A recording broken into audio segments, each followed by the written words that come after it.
আসসালামু আলাইকুম রহমতুল্লাহ। কেমন আছেন সকলেই? আশা করি সকলেই ভালো আছেন। দেশ ও প্রবাসে থাকা একীভূতকরণ হওয়ার যে ৫টি ব্যাংক অর্থাৎ দুর্বল ব্যাংক ৫টির সকল গ্রাহকদের জন্য একটি মহামূল্যবান গুরুত্বপূর্ণ আপডেট নিউজ নিয়ে আপনাদের মাঝে উপস্থিত হয়েছি। একীভূত প্রক্রিয়ায় থাকা ৫ ব্যাংকের আমানত দিতে নতুন পরিকল্পনা। আসলে এই নিউজটির মধ্যে আপনারা জানতে পারবেন আপনাদের আমানতের টাকা কিভাবে ফেরত পাবেন বা কবে নাগাদ ফেরত পাবেন এবং কত টাকা থাকলে আগে ফেরত পাবেন, কিভাবে টাকাগুলো তুলতে হবে।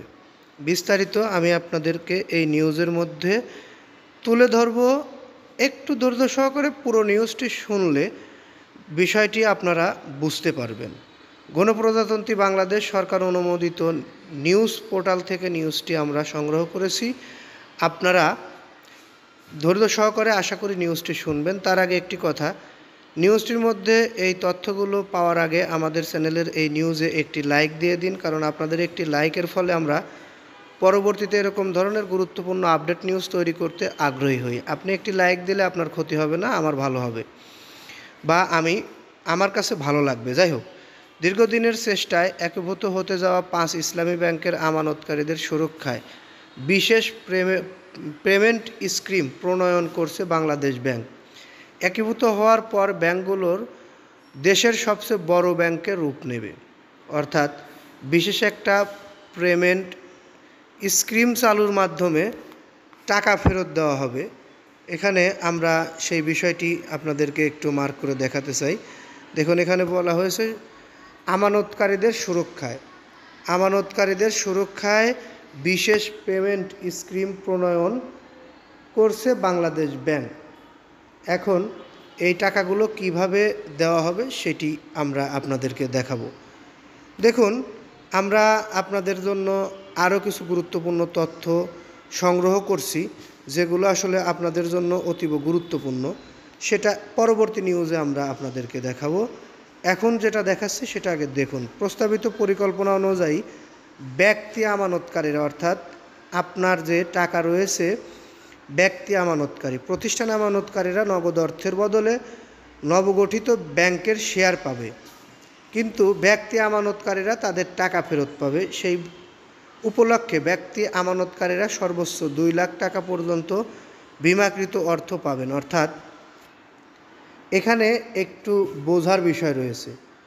প্রস্তাবিত পরিকল্পনা অনুযায়ী ব্যক্তিগত আমানতকারীরা সর্বোচ্চ ২ লাখ টাকা পর্যন্ত বিমাকৃত অর্থ ফেরত পাবেন, যা আমানত আইনের খসড়া সংশোধিতে প্রস্তাব করা হয়েছে এবং অনুমোদনের অপেক্ষায় রয়েছে। ব্যাংক রেগুলেশন অধ্যাদেশ অনুযায়ী লাইসেন্স বাতিলের ২ মাসের মধ্যেই এই অর্থ ফেরত দিতে হবে।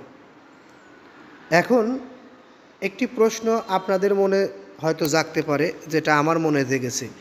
তাহলে একজন আমানতকারীর যদি ১০ লক্ষ টাকা থাকে ব্যাংকে, তাহলে সে কি মাত্র ২ লক্ষ টাকা পাবে, আর টাকা ফেরত পাবে না? এই বিষয়টি আমরা বুঝতে একটু সময় নিচ্ছি। এখানে জানা যায় ২ লাখ টাকার বেশি অংশ ধাপে ধাপে ফেরত দেওয়া হবে। এখানে কিন্তু আপনারা যারা টেনশন করছিলেন সেই টেনশনের বিষয়টিও উল্লেখ করা হয়েছে। ২ লাখ টাকার বেশি যাদের রয়েছে, ২ লাখ টাকা পর্যন্ত প্রথম ধাপে তারা তুলতে পারবে, তবে ২ লাখ টাকার বেশি অংশ ধাপে ধাপে ফেরত দেওয়া হবে, যদিও সময়সীমা চূড়ান্ত হয়নি। একীভূতকরণের সময় আমানতকারীরা ৪% হারে রিটার্ন পাবেন, তবে বিদ্যমান সব আমানত স্কিম বাতিল হয়ে যাবে।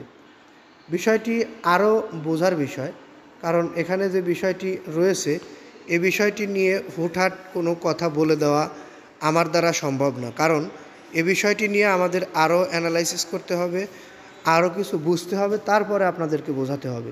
শুধু এই বিষয়টি আমরা বুঝতে পেরেছি যে আপনার ব্যাংকে যদি ১০ লক্ষ টাকা থাকে, প্রথম ধাপে আপনি ২ লক্ষ টাকা তুলতে পারবেন এবং আর ৮ লক্ষ টাকা আপনারা ধাপে ধাপে তুলতে পারবেন, তবে এটার কোনো সময়সীমা নির্ধারণ করা এখনও পর্যন্ত হয়নি।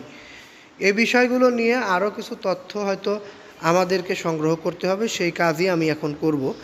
একটু দয়া করে আপনারা সময় দিবেন আমাকে, আর পরবর্তী নিউজ পেতে অবশ্যই চ্যানেলটি সাবস্ক্রাইব করে বেল বাটন অন করে রাখবেন। জানি আমি সবার কাছেই আমার নিউজ ভালো লাগে না বা সবাই আমার নিউজের প্রতি বিশ্বাস রাখতে পারেন না। যারা শুধু আমাদেরকে বিশ্বাস করেন বা আমার নিউজ ভালো লাগে তাদেরকে ধন্যবাদ জানাচ্ছি। তারা শুনবেন, যাদের ভালো লাগে না তারা শুনবেন না, কিন্তু কেউ বাজে কমেন্ট করবেন না। আমি আমার নিজে থেকে একটি কথাও এখানে বলিনি। যে কথাগুলো প্রকাশ করা হয়েছে গণমাধ্যমে সেই কথাগুলোই আমি আমার চ্যানেলের মাধ্যমে আপনাদের কাছে তুলে ধরে থাকি। যাই হোক, যদি কোনো কিছু প্রশ্ন থাকে অবশ্যই কমেন্টে জানাবেন। এই বলে আমি এখান থেকে বিদায় নিই। আসসালামু আলাইকুম।